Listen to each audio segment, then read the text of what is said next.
পাঠের যে ক্লাস শুরু করেছিলাম সেই পাঠের অনুষ্ঠানে গতদিন আমরা একটা মন্ত্র শিখিয়েছিলাম। এই গীতার সবই মন্ত্র, 700 মন্ত্র আছে। গীতা শব্দের অর্থ কি গতদিন আমরা যে বলেছিলাম মনে আছে? গীতা মানে কি? গান, সঙ্গীত। হ্যাঁ, এই গীতায় 700 শ্লোক আছে। দুটো ছন্দের ওপরে এই শ্লোকগুলো সব দাঁড় করানো, একটা তৃষ্টু আর একটা অনুষ্টু। এগুলো তোমাদের পরবর্তীকালে শেখানো হবে।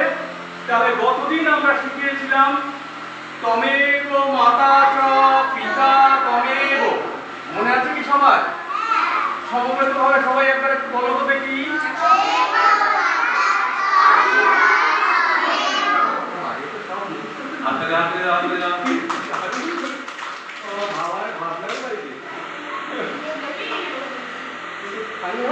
দারুণ দারুণ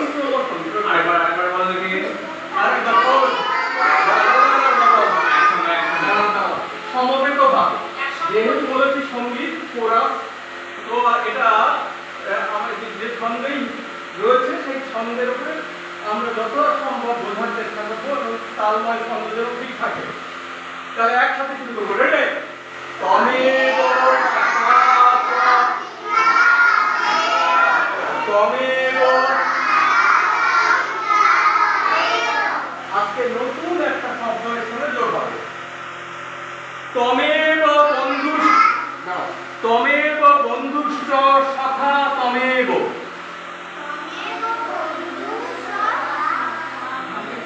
তমেব বন্ধুশ্চ সখা তমেব। আবার আমরা বারবার বলবো, রিপিটেডলি অনেকবার যদি একটা জিনিস আমরা অনুসরণ করতে থাকি সেটা আমাদের হৃদয়ঙ্গম হয়ে যায়। আমাদের মগজের যে সেলগুলো আছে সেই সেল খুব শান্তভাবে নিয়ে নেবে।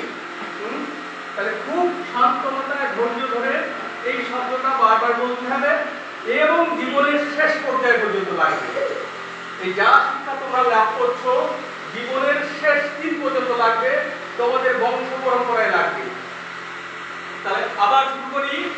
তমেব বন্ধুশ্চ সখা তমেব। তমেব বন্ধুশ্চ সখা তমেব।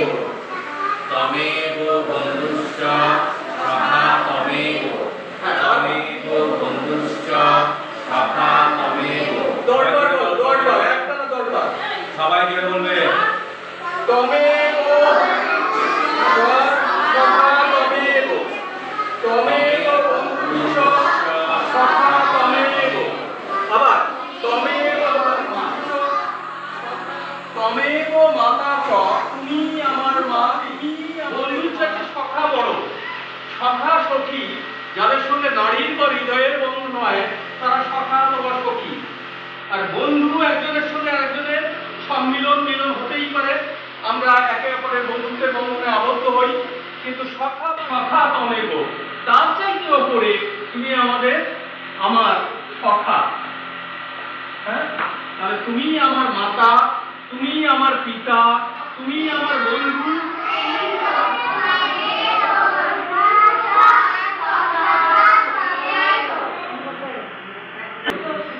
হ্যাঁ, আবার বলো।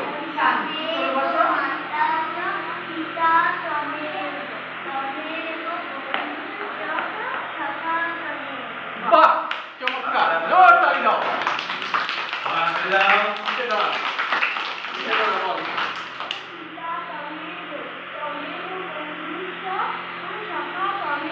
বাহ, আর কে বলতে পারবে? উদাহরণ বলতে একদম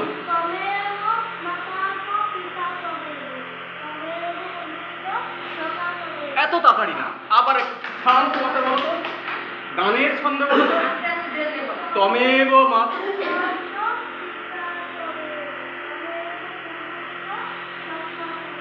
বাহ,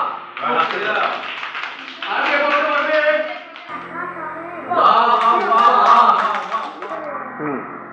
তমেব বন্ধুশ্চ সখা